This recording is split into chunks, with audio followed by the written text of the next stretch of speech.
जीशान आलम परवेज साहब, गुमसानी गांव के मोहम्मद फारूक प्रधान साहब, इख्तियार हुसैन साहब, मुजाहिद साहब प्रधान तदारपुर, शाकिर हुसैन साहब, फिरोज आलम साहब और नसीर अहमद साहब, मौजूद हाज़रीन इकराम, बुजुर्गान मिल्लत, मेरे अजीज दोस्तों, आपका बेहद शुक्रिया कि आपने अपना कीमती वक्त निकालकर आज के इस मीटिंग में शिरकत की। मैं आपसे सिर्फ यही गुजारिश करने आया हूं कि संभल की विधानसभा में आपने पिछले 30 साल से नवाब साहब को वोट देकर उनको कामयाब किया। 30 साल किसी भी सियासतदान की जिंदगी में एक बहुत बड़ा लंबा सफर होता है और एक बहुत बड़ा एजाज होता है, मगर 30 साल में संभल की विधानसभा में जो तरक्याती काम होना था, जो विकास का काम होना था, वो बिल्कुल नहीं हुआ।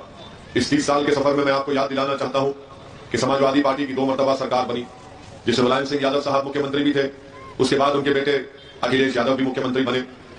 उसके बावजूद भी अगर जो शख्स बरसर इख्तिदार जमात से वाबस्ता होने के बावजूद भी अपनी विधानसभा में विकास का काम नहीं करवा सकता, जिस शख्स में इतनी ताकत नहीं थी कि बावजूद उसकी पार्टी का मुख्यमंत्री है और वो डिस्ट्रिक्ट हेडक्वार्टर सेंदोसी बन जाता है जो यहां से 27 किलोमीटर दूर है, तो आप बैजोई बन जाता है, तो आप खुद अंदाजा लगाइए कि कितनी तकलीफ आपको उठाना पड़ता है। तकलीफ तो यहां की जनता उठा रही है, मगर ये बात मालूम हुई कि नवाब साहब को तो आपने विधायक बनाया, उनकी पार्टी का मुख्यमंत्री था, मगर नवाब साहब की नवाबी खाली घर के तक थी, अखिलेश के पास उनकी कोई सुनवाई नहीं थी, इसीलिए वो बेबस थे। और कमजोरी की बेहतरीन मिसाल वो ये है कि अपनी पार्टी के मुख्यमंत्री को बोलकर उसका फैसला तब्दील नहीं करा पाए। मेरे अजीज दोस्तों और बुजुर्गों, दूसरी बात आप जानते हैं कि संभल विधानसभा में यहां पर डिग्री कॉलेज शिक्षा का बहुत बड़ा मसला है, यहां पर रोड नाम की कोई चीज नहीं है। आखिर किस बुनियाद पर समाजवादी के प्रत्याशी वोट का मुतालबा कर रहे हैं?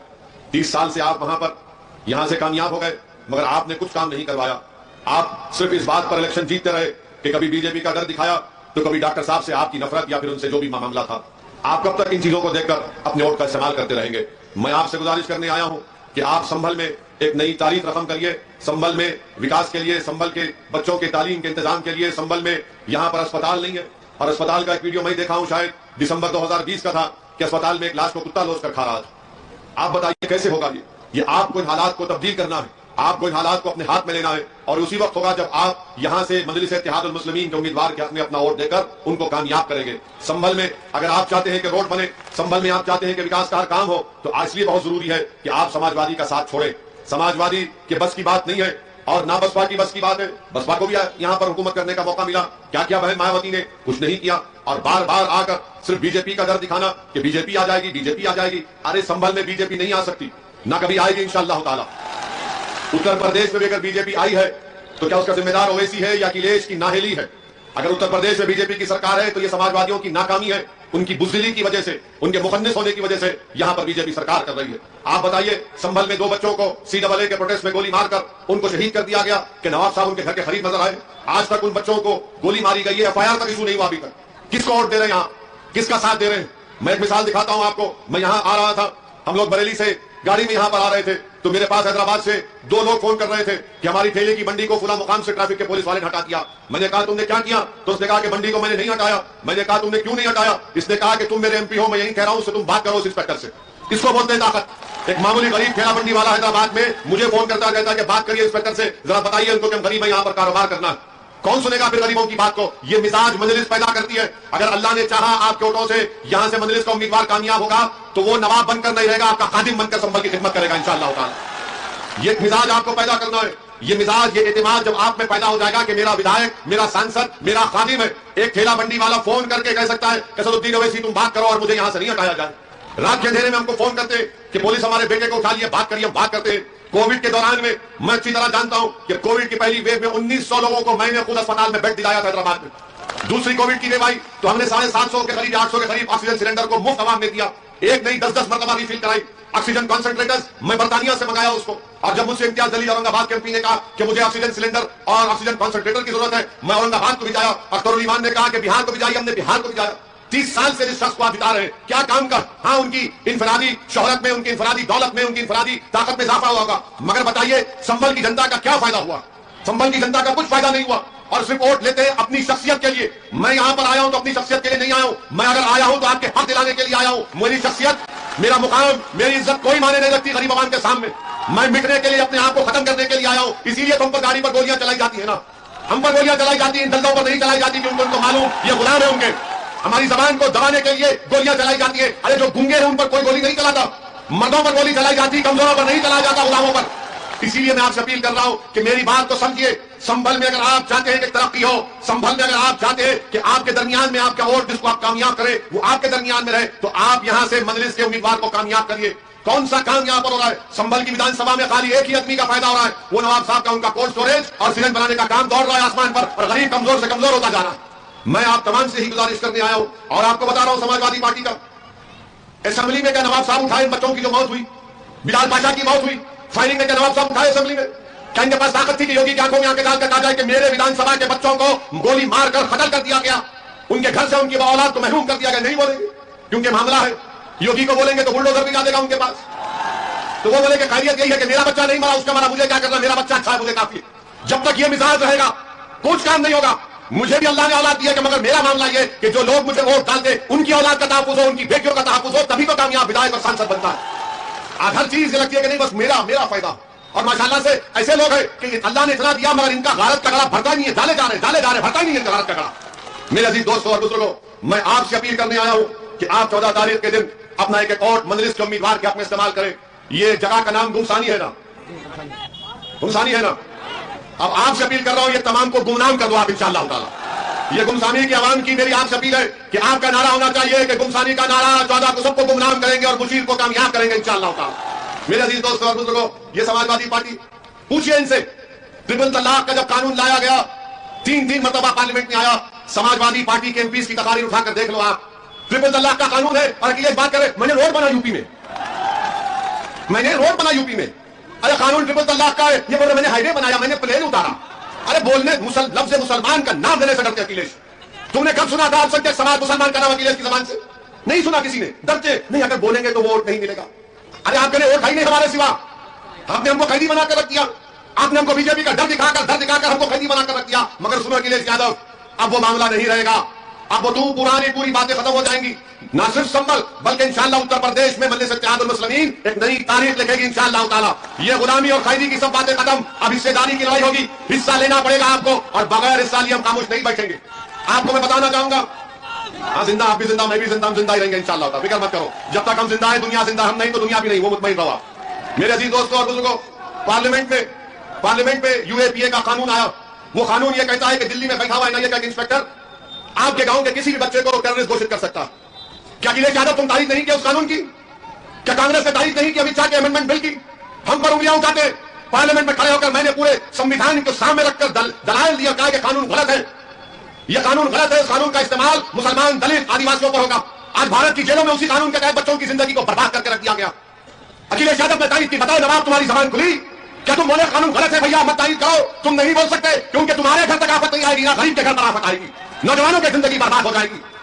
आज बताइए, आप अमित शाह की तारीफ करते, उस कानून को कांग्रेस और सपा लोकसभा राज्यसभा में तारीफ करते और आकर आपसे वोट का मुतालबा करते हैं। किस मुंह से मुतालबा करेंगे आप? बदतरीन कानून को तुमने तारीफ किया, उसको कानून बन गया। आज भारत में किसी को भी यूएपीए लगा दिया जाता है, किसी पर भी यूएपीए लगा दिया जाता है। हाँ, ये और बात है कि हम पर गोलियां चलाने वालों पर यूएपीए नहीं लगाया जाता, हम पर गोलियां चलाने वालों पर यूएपीए नहीं लगाया जाता। मेरे अजीज दोस्तों और बुजुर्गों, तीसरी बात, आज प्रधानमंत्री हमको मीडिया के लोग बताए कि सहारनपुर में तकरीर करके कहा कि बीजेपी हर मजलूम के साथ है।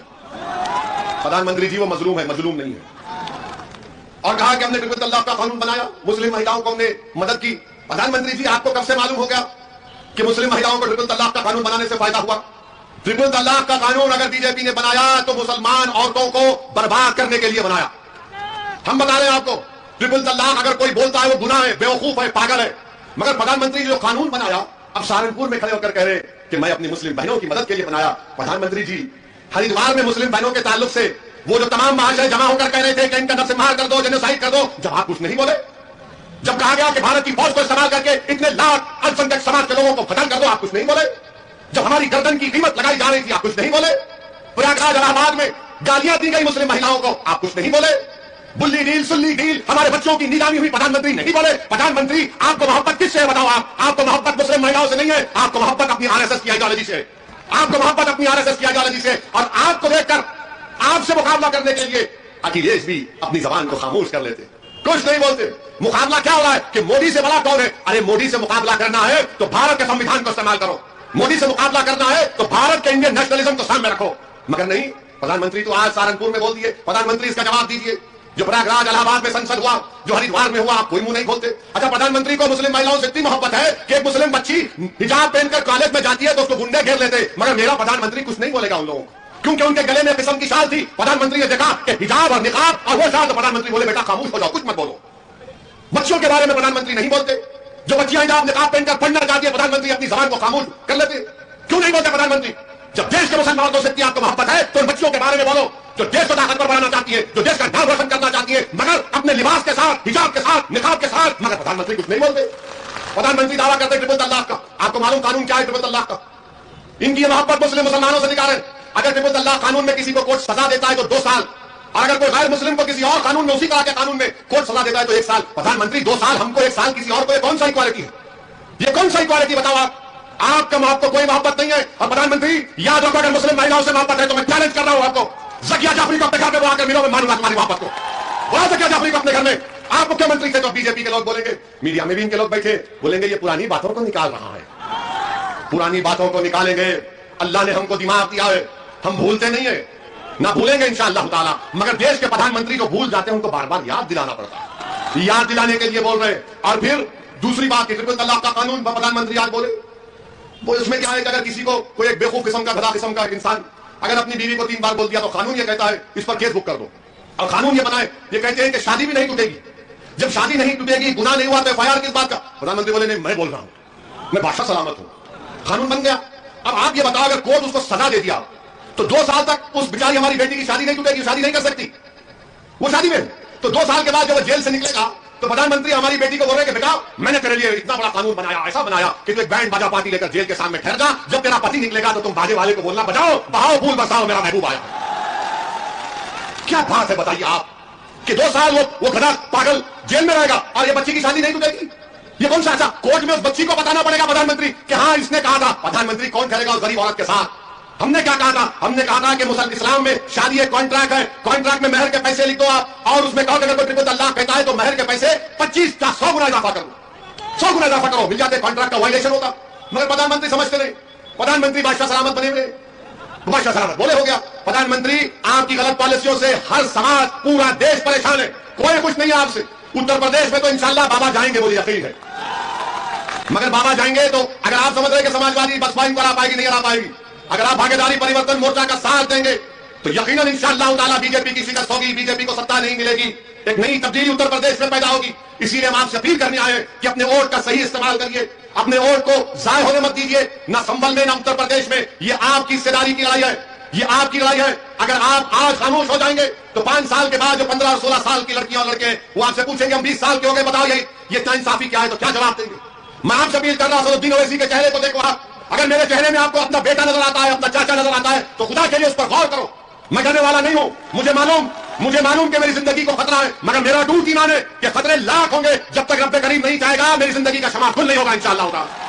मैं मौत को अपने 6 फीट के करीब से देख चुका हूं मेरे दोस्तों, मैं मौत को अपने 6.5 फीट के करीब से देखा हूं। जो हथियार उठाकर हम पर गोलियां चला रहे थे, मुझे यकीन है इस बात का कि आपकी दुआओं ने मुझे बचाया, मगर खुदा की कसम मौत के डर से मैं अपनी जबान को बंद नहीं कर सकता, ना करूंगा इंशाअल्लाह ताला। अरे अगर खुदा ने कुछ सलाहियत दी तो जबान की दी है, इस जबान पर मैं मजलूमों के लिए, उनके हक के लिए इस्तेमाल नहीं करूंगा, कमजोरों को ताकतवर बनाने के लिए इस्तेमाल नहीं करूंगा, जालिमों के जुल्म को खत्म करने के लिए इस्तेमाल नहीं करूंगा। अगर संभल के विकास, संभल की नाइंसाफी के लिए, संभल के आवाम की तरक्की के लिए जबान नहीं चलेगी तो क्या किसी गुलामी के लिए चलेगी? मेरे अजीज दोस्तों और बुजुर्गों, अब समाजवादी पार्टी के लोग बहुत नारे लगाते हैं कि भैया तुझ पे जवानी कुर्बान। अबे कितनी जवानी कुर्बान करेगा? कितनी जवानी? 30 साल से सब जवानी बर्बाद, मगर संभल का कुछ नहीं हुआ। इसीलिए अपनी जवानी को बचाओ। मैं बुजुर्गों से अपील कर रहा हूं, यह संभल का इलेक्शन है, यहां से बेहतरीन उम्मीदवार आपके दरमियान में है। अगर आप एक बार फैसला ले लें, अज़म कर ले कि हम अब की बार इंशाअल्लाह ताला वो 30 साल पुरानी गलती नहीं करेंगे, एक नए दौर का आगाज करेंगे, एक नए संभल की तरक्की की राह हमवार करेंगे, तो आप पतंग के निशान पर बटन दबाकर हमारे उम्मीदवार को, आपके उम्मीदवार को, बल्कि आपके खादिम को कामयाब करिए। आपको विधायक की जरूरत नहीं, आपको खादिम की जरूरत है, जो आपकी आवाज पर दौड़ता हुआ है, जो आपकी तकलीफ को अपने सीने में महसूस करे, ऐसे शख्स को आप कामयाब करिए। और मुझे यकीन है कि इंशाअल्लाह ताला आपकी बार संभल की आवाम एक बेहतरीन फैसला लेते हुए यहां से मजलिस के हक में पतंग के निशान पर बटन दबाकर अपने इत्तेहाद की एक बेमिसाल तारीख बनाएगी। पतंग के निशान पर बटन दबाकर एक सियासी शऊर की बेहतरीन मिसाल पूरे उत्तर प्रदेश में पैदा होगी। पतंग के निशान पर बटन दबाकर हिस्सेदारी की लड़ाई में आप अपना हिस्सा अदा करिए।